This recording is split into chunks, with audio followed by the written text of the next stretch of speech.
सर्वांना नमस्कार. तुझी माझी जोडी या यूट्यूब चॅनलवर आपलं स्वागत आहे. आपल्या व्हिडिओला लाईक करा, चॅनलला सबस्क्राईब करा आणि बेल आयकॉनवर प्रेस करा, जेणेकरून सगळ्या नोटिफिकेशन्स तुमच्यापर्यंत वेळेत पोहोचतील. गोंधन भाग 55. मग आता सरस्वतीनं माझ्या एका पोराला तुमची पोरगी द्या आणि जी कोणी पोरगी देईल मी तुमच्या पोराला पोरगी देईन, असं सख्या नंद पुढे कोडं टाकलं आणि रमा पुन्हा परत गेली. काहीही झालं तरी सरस्वतीच्या गरीब घरात ती तिची मुलगी देणार नव्हती. पण आता तिकडं गेल्यानंतर गणानं रमाचं डोकं खायला सुरुवात केली आणि म्हणाला, आई हो म्हण. आणि गणाचा बाप म्हणाला, काय हो म्हण, त्यांच्यात कुठं काय आहे. तो चंद्रभानसुद्धा आत्ता कुठं माणसात आला नाही, तर तो सुद्धा माणसात नव्हता. अजिबात माझी पोरगी तिथं द्यायची नाही.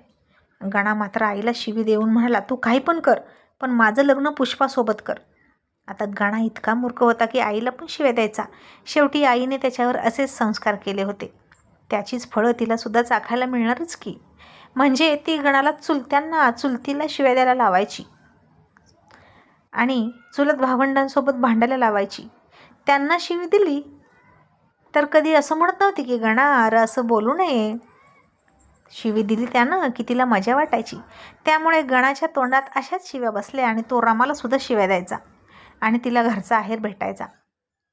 शेवटी ज्याच्या त्याच्या कर्माची फळं ज्याला त्याला भोगावंच लागतं, नाही का.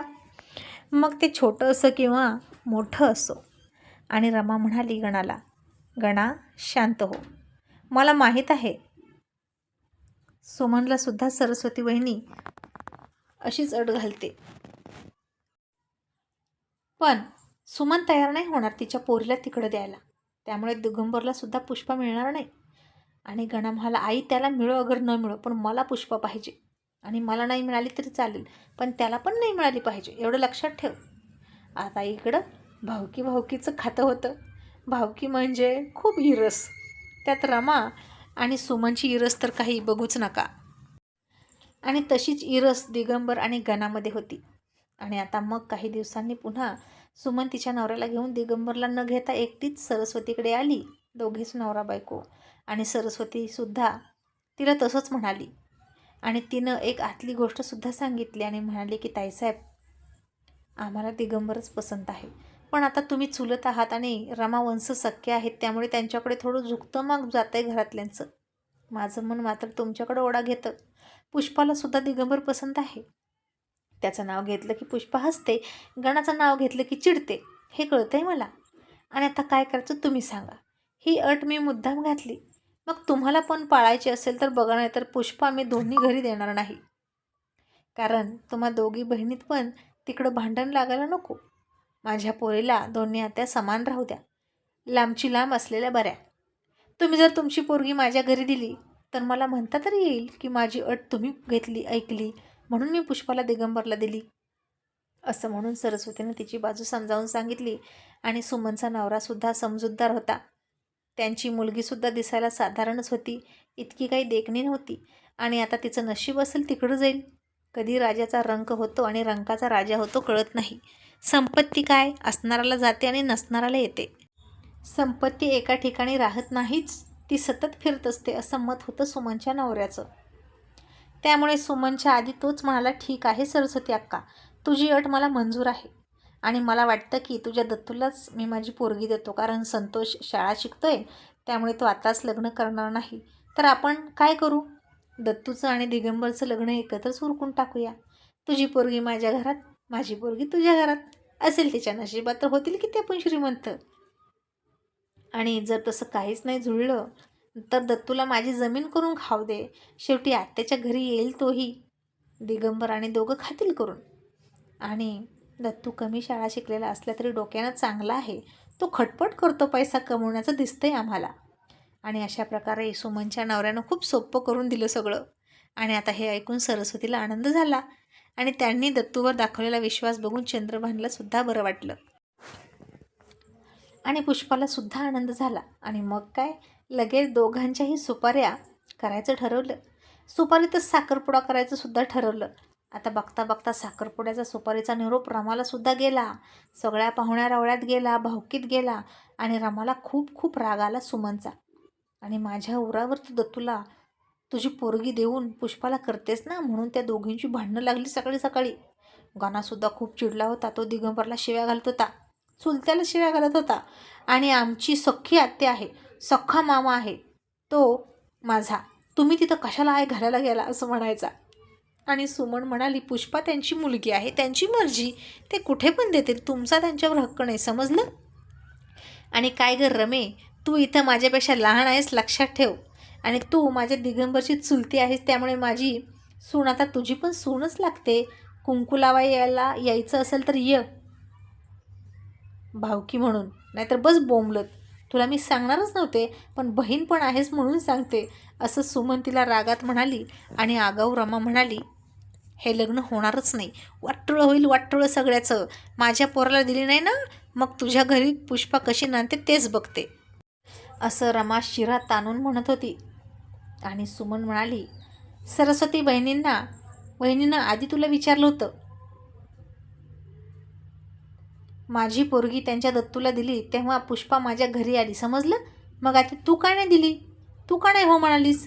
तो किती स्वार्थी आहेस सगळ्याला माहीत आहे गं. सून बघायला गेलीस, तिचा साधा तिला ब्लाऊज पीस तर घेऊन गेलीस का. अशी तुझी चालरीत, मग कशाला तुझ्या उमऱ्याला कोण येईल, असं म्हणून सुमननं सुद्धा रमाची लायकी काढली. बाकीची सगळी सुलत भावकी ऐकत होती आणि त्यांना ह्या दोघींचं भांडण म्हणजे रोजचं मनोरंजन होतं. आणि आता गणा खूप वैतागलेला होता. तो आई बापाला शिव्या द्यायला लागला, सरस्वती मामीची का अटमान केली नाही म्हणून.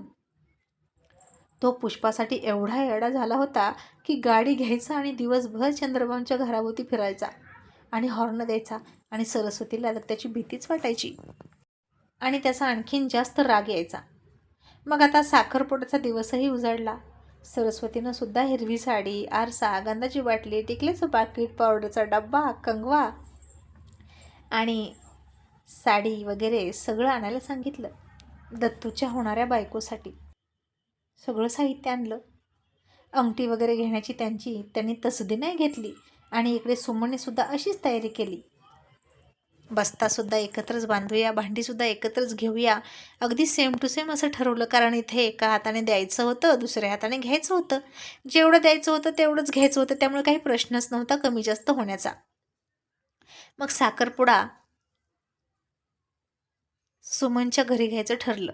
कारण अंगण मोठं होतं, दोन्हीही पोरांची लग्न एकत्रच होणार होती, त्यामुळे सुमनला उत्साह आला होता. आणि त्या दिवशी रमा मात्र घरात होती. जेव्हा सरस्वती चंद्रभान दारात आले, रमा कुठंच दिसली नाही. आता सख्खी नणंद होती म्हणून सरस्वती आणि चंद्रभान रमाच्या बंगल्यात गेले काढण्यासाठी गेले, पण रमानं अजिबात दार उघडलं नाही. आणि कोण आहे मी, कोणाला ओळखत नाही असं म्हणाली. माझा कोणी सख्खा भाऊ नाही, सगळे मेले, माझ्या दारात कोणी येऊ नका, असं अभद्र बोलली. सरस्वतीलाही वाईट वाटलं आणि तिचा रागही आला. आणि बरं झालं मी या घरात पुष्पाने दिली असं तिला वाटलं. मग आता खूप सगळी भावकी जमली होती. टोप्या टॉवेल पुरुषांना घातले, उभं कुंकू लावलं होतं सगळ्यांना, बायकांना सुद्धा हळदी कुंकू लावलं, जिलेबीचं जेवण ठेवलं होतं. आणि बंगल्यातल्याच एका खोलीत पुष्पा लाजून बसली होती. आज ती आत्याच्या गावाला आली होती खूप दिवसातून आणि इथेच सून म्हणून येणार होती. लहानपणी कधीतरी आली असेल चंद्रभानसोबत 2-3 वर्षाची असताना. त्याच्यानंतर आता ती येत नव्हती, आत्याच यायची. म्हणजे कळतंय तेव्हापासून पहिल्यांदा. आणि दिगंबरची बहीण म्हणजेच पुष्पाच्या आत्याचीच पोरगी, दोघीही तिथेच तयार होत होत्या. दोघीही नवऱ्या होत्या. दोघी पण पहिल्यांदाच भेटत होत्या आणि पुष्पापेक्षा दिसायला खूप म्हणजे खूप कुरूप होती. पुष्पा मात्र चंद्राचा तुकडा होती. आणि दिगंबरला काहीतरी पाहिजे होतं आणि तो तिथं आला आणि त्यानं बहिणीला हाक मारली आणि म्हणाला, मला तिथला टॉवेल देतेस का.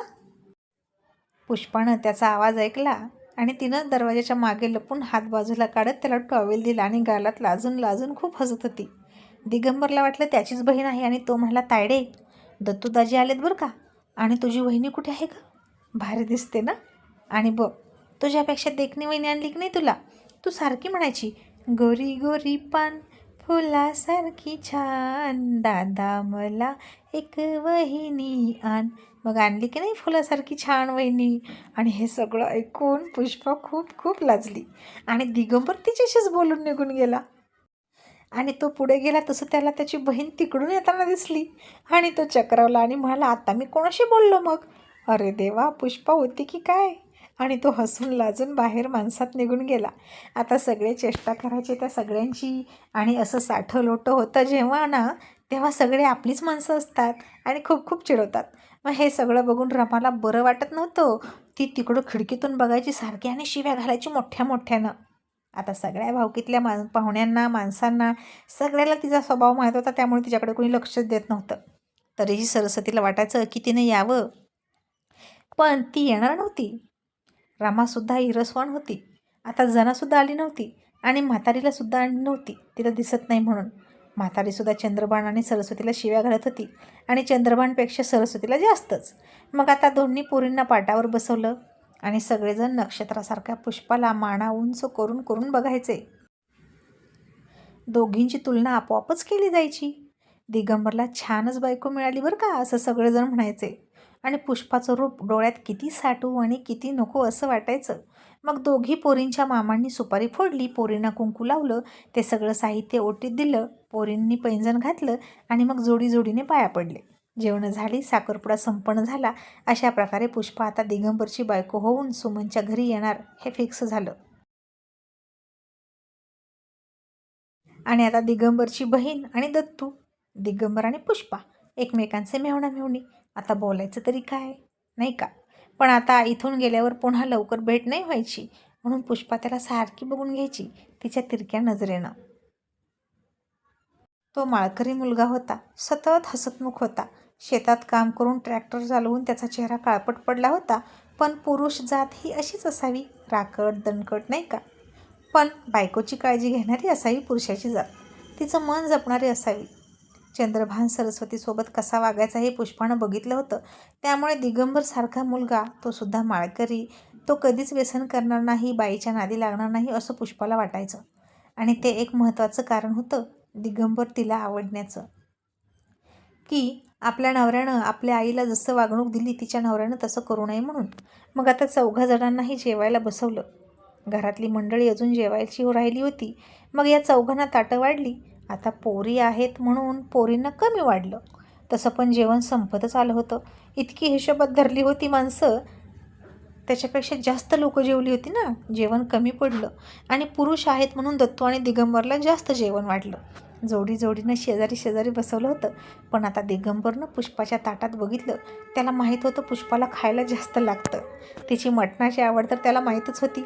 आणि आता सगळ्यांचा डोळा चुकवून दिगंबरनं तिचं कमी जेवणाचं ताट स्वतःला घेतलं आणि स्वतःचं जास्त जेवणाचं ताट तिला दिलं.